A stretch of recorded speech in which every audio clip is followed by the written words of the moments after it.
I'm Mr. MegaManFan. This is Genesis Does, and today we are looking at Brian Lara's Cricket, which was only released in the European territory. Now, who is Brian Lara? Good question. I'm glad you asked. He's a Trinidadian former international cricketer, widely acknowledged as one of the greatest batsmen of all time. But were it not for a Wikipedia entry, I would not know that, nor would you know that, because, and I say this with absolutely no disrespect to my Anglophile friends, I don't follow cricket. I just barely follow football, which we hooligan Americans call soccer, but cricket is outside of my wheelhouse. The most I know about cricket is a single episode of Doctor Who when Peter Davison, the Fifth Doctor, was playing cricket and he had a cricket bat and a cricket ball that he kept with him even after that episode. So there you go. That is the extent of it. And I'm given to understand from various baseball historians that they feel baseball has its origins in cricket. But even watching cricket in this video game, let alone the rare chances I've seen it on television, the sports hardly look the same. Here's what I do know. The bowler, which is what we would call a pitcher, doesn't throw the ball to the batter. He literally bowls it to him. He winds up and then throws it toward the ground. And apparently, if the batsman, which Brian Lara is, he's a batsman, if he fails to make contact with the cricket ball before it hits the sticks behind him, that's the equivalent of an out. It's not like 3 strikes you're out. You either make contact with the ball or you don't, or I guess the bowler could throw a wild pitch, in which case that's not on the batsman. But other than that, it's a complete mystery to me. I could have let the computer play both sides of this equation. I picked England and the West Indies. I lost the coin flip, but England still got to bat first. And then everything after that is bereft of my understanding, not just due to lack of instruction manual, but to lack of knowledge of cricket. I guess that doesn't make me a very good Anglophile when the extent of my knowledge is Britcoms and some British pop music and Doctor Who episodes, and Red Dwarf too, because I'm a big fan of Lister and Rimmer and Crichton, and the cat, of course. So, can't really call me an Anglophile if I don't know cricket, but I do know that if you're a cricket fan, this might be a bit of a stretch for you because, okay, you like Brian Lara. He's the greatest batsman of all time. So says Wikipedia, fine. But there are no players beyond Brian Lara in this particular game, Brian Lara's cricket. So you're buying it solely for him. And if you're not playing as him, what even is the point? None of the other players in here are real.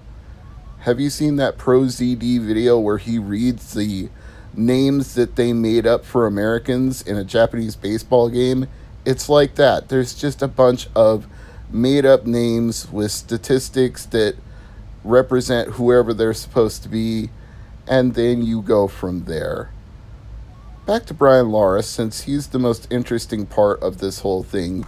He played for Trinidad and Tobago from 1987 to 2008, for Transvaal from 92 to 93, for Warwickshire from 94 to 98, and the Southern Rocks for 2010. Well, I don't even know what his stats mean here. He's had 299 ODIs, 261 FCs, 429 LAs. What even is any of that? Oh, ODI is a one-day international, and FC is a first-class cricket, the highest standard of the sport. LA, list A. Okay, well, thank you, Wikipedia. There is something I'm learning here. His batting average seems like it was pretty consistent over all those different forms. 40 in ODI, 51 in FC, 39.67 in LA. So, again, not really totally familiar with whether that would be great, lousy, or average, but if he's supposed to be the greatest batsman of all time, then I would suspect it was. Let's see what his awards were for his playing career.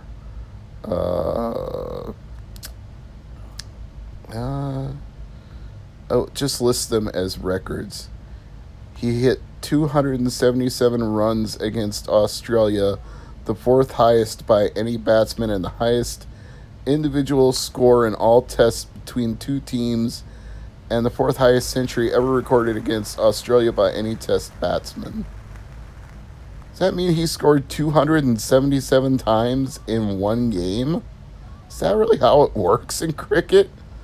I mean, God, if you score 3 runs in a Major League Baseball game, that's a lot. He's the 6th batsman to score a century in one session. He has scored the most runs on a losing side, 351. Good God.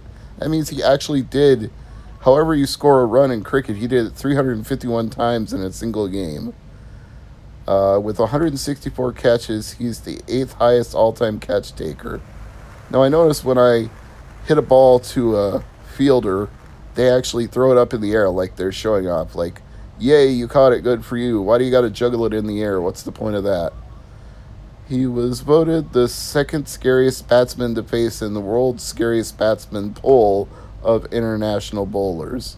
He was inducted into the ICC Hall of Fame in 2012. Oh, and apparently there's a whole series of Brian Lara cricket games. Let's see, there are 6 games in the series on 8 video game systems.